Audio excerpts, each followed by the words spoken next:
I think if I hear you call me Becky one more time, six-pack, I'm gonna pop your tops. All six of them. Who are you?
Hey, this is Matt. Once again, we're about to another review, and this is a Patreon review, this time for Jack. Thank you so much for that.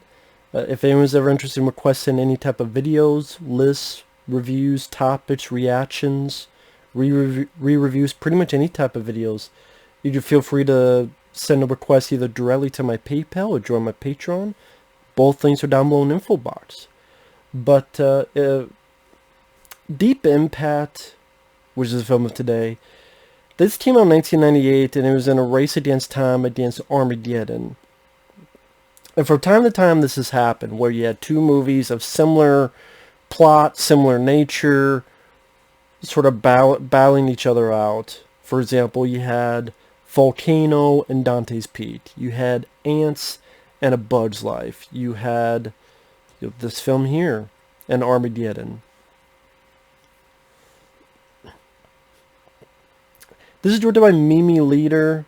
She previously had done a film called The Peacemaker with George Clooney and Nicole Kidman, which I remember not minding. I remember it being a decent, at the very least, time waster. I didn't think it was that bad of a movie. I definitely think it was one of the better George Clooney films at the time. The best one being From Dusk Till Dawn, but yeah, I will put it above Batman and Robin and such. Or that movie he did with Michelle Pfeiffer, One Fine Day or something. But that led, I guess, into her getting this job. And then she did that film Pay It Forward with Kevin Spacey and Haley Joel Osment from The Sixth Sense, Helen Hunt. And that film didn't do well.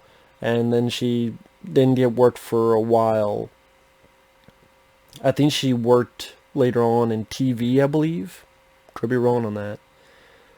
But this is definitely the biggest film she made, and while Armageddon is more action-driven, it's more explosive, over-the-top, Michael Bayism, rock and roll, this one is a little bit more cerebral, a little bit more, how do I put it, definitely not as bombastic as, say, Armageddon.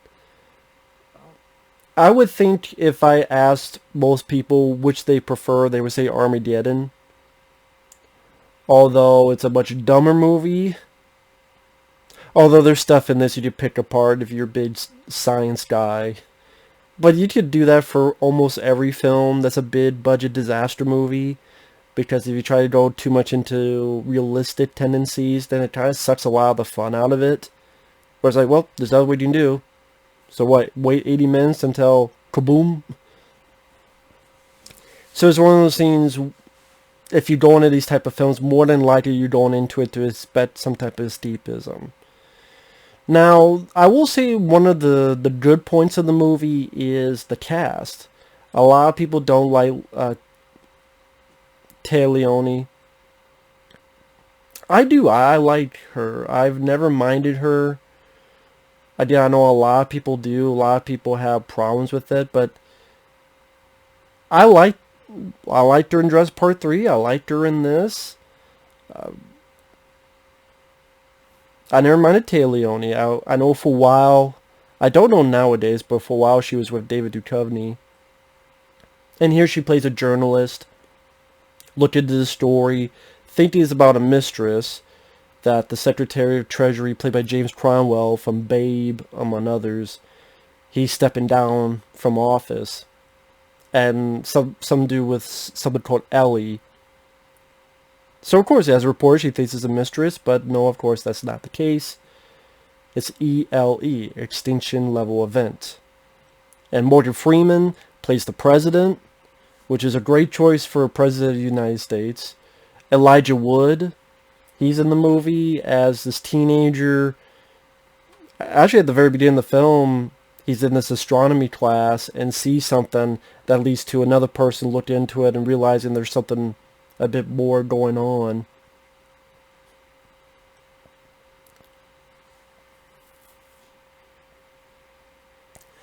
I forgot the guy at the beginning who is the official astronomer. I recognize the guy's face. He was in Starman with John Carpenter's film, Starman. He actually would go be a director. I know his first name is Charles. He directed films like 50-50 with Peter Weller and Robert Hayes. I forget his name. But I forgot watches again that guy dies early on in this big fucking car crash. Not paying attention. It's almost as if the movie maker said, listen, we're not going to have a lot of action in this movie. Fuck it. At the beginning, at least have a car blow up or go off a cliff. Okay. It's not going to be an action-packed movie, but at least that'll be something. And it's fun watching a film like this where it's the old school computers and floppy disk. Back in the days when you have floppy disks and the old ass internet, what it looks like with the bubble butt desktop computers, and you're just ready to hear that the fucking, I almost said DSL, dial-up. Well, I mean, dial-up at the time was DSL. A bunch of dick-sucking lips. Actually, you know what? I can't even say that. That'd be a positive if dial-up was DSL. If dial-up sucked my dick, then I would forgive it for being a slow-ass motherfucker. Because I'm like, hey, while I'm waiting, suck my dick. Oh, good. Okay? Now, by the time of 2 hours, maybe you upload a fucking one photo. Thank you, dial-up. Now go back. Now eat my ass. But it is fun looking back and seeing these old school stuff. It's dated. Well, every fucking movie is dated. After a week, a film is dated. This is how it is.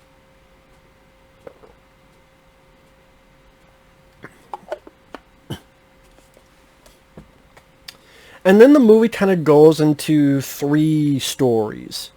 Because the general idea is this comet is heading to Earth in this amount of months. It's going to get here. We've set up this Russian-American joint venture, and they're going to go up and put nukes in and blow it up. Kind of like Armageddon, only Armageddon, it was oil rig. I always remember Ben Affleck on the commentary for that film going, why is it easier to train oil drillers to become astronauts? Wouldn't it be easier to train astronauts to become oil drillers? I wish Ben Affleck did the whole commentary of Armageddon, but it's mixed in with, like, there's Bruce Willis and there's Michael Bay. But I wish Ben Affleck did the whole over 2-hour commentary. It would, because when he pops in, it's the funniest shit. But I mean, he makes a good point. But with this, like I said, you either are with the astronauts. Again, a lot of good actors. Robert Duvall. You have Jon Favreau, well before directing Iron Man and being in those films as Hoagie, and also was in Swingers and a film called Maid and various others. You had Blair Underwood. You have also a few others. And then you have Elijah Wood's story, where he's going out with this girl, played by Leelee Sobieski. Actually, Leelee Sobieski's mom, I believe, is Denise Crosby from Pet Sematary, the '89 version, Tasha Yar from Star Trek Next Generation. And pretty much, because he helped find the comet, the whole... It's a movie that's gradually taking place, so again, those expecting action, you're going to be very disappointed in this type of flick. Because it's them going up, they do the mission, some things fuck up, some people get killed, some or get blinded, they blow it up, it doesn't work, it's split into 2 parts. Now we have the second plan where 800,000 are going to be chosen by a lottery. 200,000 have been chosen on purpose, so 1 million people don't go in this cave system. And that's the thing, it's 1 million out of 300 million. I do think the movie might have benefited from going really stir crazy on people's reaction to this, where, yeah, think, let's say right now, boom, turn on the TV. Well, there's like 300 million in the U.S., but only 1 million of you are going to live in the cave system. That seems like a movie on its own, where you don't get groups of people trying to find out where that is and try to seize it for themselves. And no, we're going to take over, and it's like 1 million bad guys. But then, oh, they don't take over, and so, well, we're going to fix that. That just seemed like almost a movie of its own when you get into that. And like I say, Elijah Wood and his family are chosen because he helped find the comet at the beginning of the movie. But he's like, well, if I marry Leelee Sobieski, which I know is a bit weird because it's underage marriage, child brides. I mean, that's pretty much what it is, because they're both high schoolers. And funny enough, he has 2 rings. So before fucking Lord of the Rings, he's got 2 rings. So it's funny, like he opens his hand, there's 2 rings. I'm like, I wonder if someone saw that. They went, Lord of the Rings. He knows how to handle rings. So yeah, that's the astronaut story, Elijah Wood story.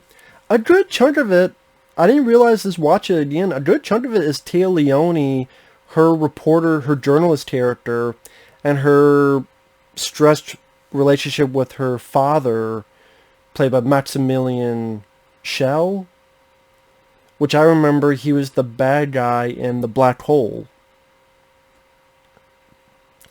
I would say, watching the film again, I didn't mind it. I did not mind the film watching it again, because I felt that with the good cast, capable score, I believe James Horner did the score, and the effects for the time worked.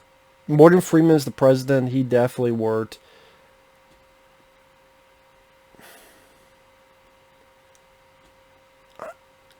It kind of... I kind of want to say some of the stories were maybe hurt because... Like, the Elijah Wood, his whole story thing is kind of not as prevalent compared to the other stories. And the Téa Leoni one, while I like Téa Leoni, it's just, you don't really get much... You don't really get to know a whole lot about the dad character, just that he was estranged from her, and then the way it ends, where... Spoiler alert. We're gonna go on the beach, and I called you dad, and here's this big fucking tidal wave, and I'm like, really? You're not even gonna try? And I just... I know they tried to build it up to that, but I didn't buy it fully. That... I guess I would have preferred a story of... I went up to, they apologize, and then either he sticks to his fate and she goes off, or something like that. I don't know. I get what I was going for, but I don't know if for me, it was 100% successful as maybe they wanted to be. Just something about it. And in a weird way, it's kind of the least interesting of the three stories. Because the astronauts, because one's been blinded, one got hit by a geyser on a fucking comet, and what are we going to do next? The Elijah Wood, okay, this idea where I love this person, but I idea my family there. In a way, I hate to say it, I would say Greenland, the newer film with Gerard Butler, kind of did this better.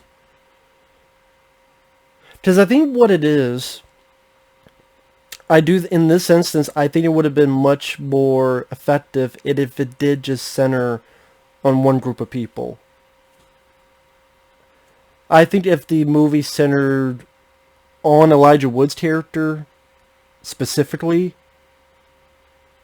and maybe once in a while go to astronauts, but specifically on Elijah Wood, you could honestly cut out the Téa Leoni stuff entirely, and it might be for the better. Because again, while I do like Téa Leoni, really, it's almost like I can't even say that. I was going to say we need a type of sacrifice, but spoiler alert, the astronauts do that as well. And technically, I think it would have been better if this was on one family's POV of this event, and from finding it, to finding out on TV from the president, or even from Morgan Freeman's point of view. Like, part of me is like, you know what, the movie would be interesting to see from Morgan Freeman's point of view as a president. What do you do when you find this out, this cataclysmic event? How does it handle in the upper echelons of power and politics? How does it handle with, what do I tell them? What do I not tell them? How do I make them believe when I can't believe it myself? As in, we'll make it. Some type of dramatic shift.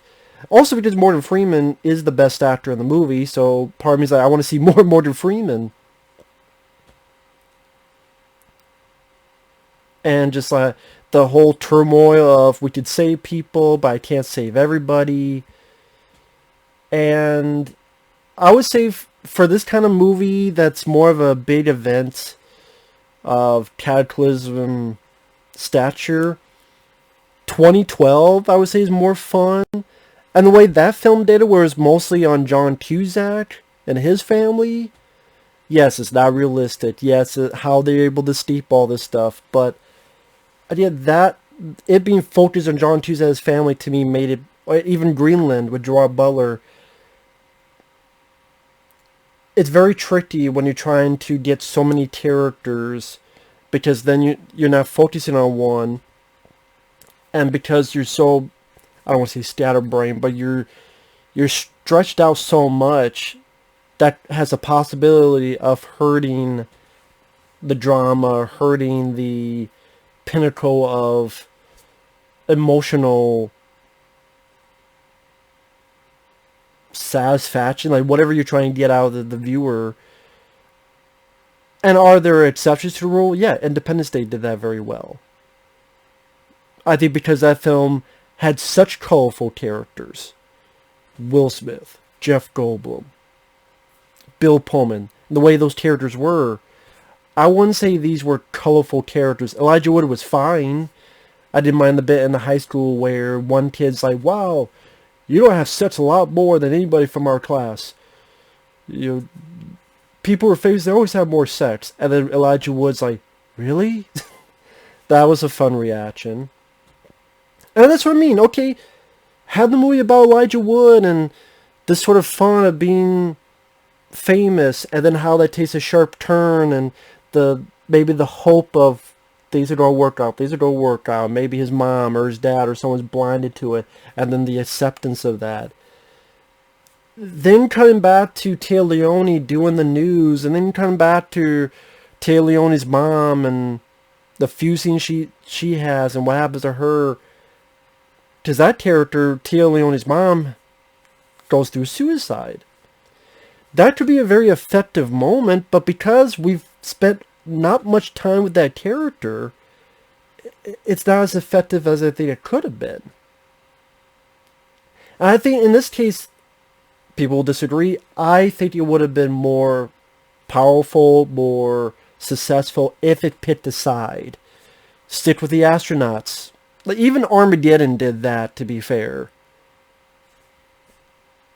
Here it's like, okay, here's Téa Leoni. Like, stick with Téa Leoni then, and go full force with that. That whole journey. Or stick with Elijah Wood, or stick with Morgan Freeman. The stretching out of different point of views, I just don't think was as successful as it could have been. Now, again, what I like about the film is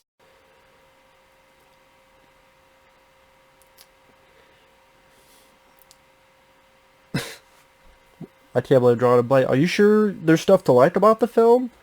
Yeah, I mean, the cast make it manageable to watch. Even when you have moments like Robert Duvall reading Moby Dick to the guy who's blind, and like, kind of corny.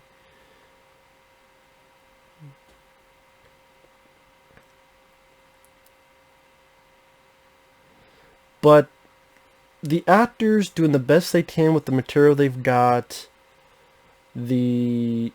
Some nice bits of humor, like when the astronauts are thinking of what they need to do, and one of them goes, "Look on the bright side. We'll all have high schools named after us."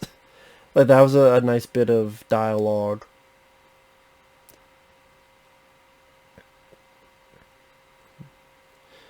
The special effects for the time are fine. Again, yeah, remember, this is 1998. This is not, 2008 or 2018. It's hard to have your cake or eat it too, because, as I think even Roger Ebert said this, when you're doing this kind of film, if you don't have like the big end of the world catastrophe, the audience may feel cheated. But on the flip side, there'll be one big bummer. So it does the best that it can to have some people successfully survive, like Elijah Wood in them, and Morgan Freeman. Some don't, like Téa Leoni, and in the sacrificial moments, like the astronauts. It's just not a film I would rewatch much, because it's not really going for the fun factor of even Armageddon. I don't think it's as emotionally powerful as other people make it out to be. Some people are like, "Oh, I had tears in my eyes by the end of it." I'm like, well, I can't really say I had that emotion, that reaction. With the Téa Leoni stuff,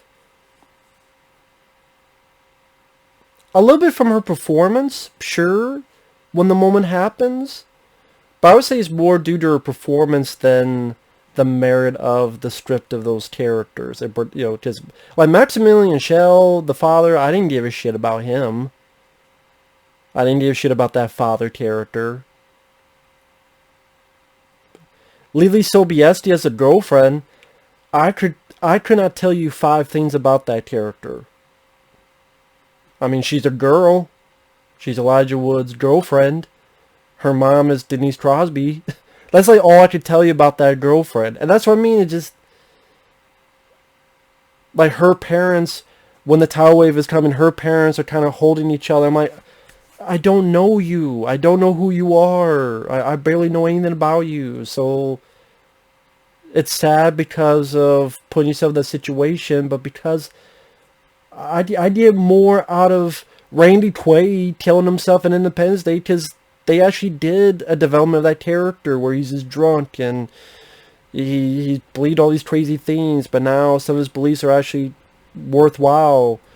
And his kids, he lets down his kids, but now he wants to make his kids proud. That's a peripheral character in Independence Day, but that actually had some kind of development compared to some of the characters in this.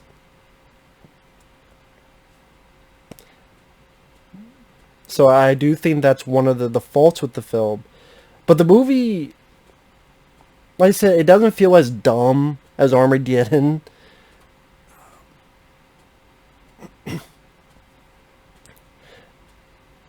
One of the things of Armageddon that bothered me is the whole Bruce Willis killing himself, because I'm going, well, wait a minute. Steve Buscemi wants to die. I think that's one of the things that bugged me about the film. Steve Buscemi's being a fucking prick, shooting the shit, screwing things up, saying that he wants to be out there, he wants to die, he wants to do it. Just have him fucking do it. Now, granted, maybe they didn't do it because they didn't know if he'd actually pull it off. I'm like, if he wants to do it, let him do it, let him die. I don't give a fuck. I like Steve Buscemi as an actor, but his character was annoying and so unlikable by the end of it. Just let him fucking die. But anyway. In retrospect, I gotta say, I do think Armageddon is better than this. It may be dumber than this, but I think Armageddon is definitely a better, more bombastic, fun, balls to the wall type of movie. And yeah, I've said some things about Armageddon in the past, but watch this again, I just say, you know what, Armageddon is the better, more fun movie. Like I said, it's not my favorite Michael Bay film, but I've warmed up a little bit on Armageddon. Maybe watching this film kind of does that too. Be like, well, what is your opinion on this movie, man? It keeps changing. I know I don't hate Deep Impact. It's just one of those films I don't love either. And those are the toughest type of movies for me to talk about. Because I'm kind of in this in between where, again, I don't think it's not a fun escapism entertainment movie. I just don't think it's as emotionally powerful as its intention is supposed to be. It's an alright film. It's a film I don't really see myself ever watching again, though. It's alright, though. I'll end it with that. So with that said, thanks for watching. Take care. We'll see you guys later. Bye-bye.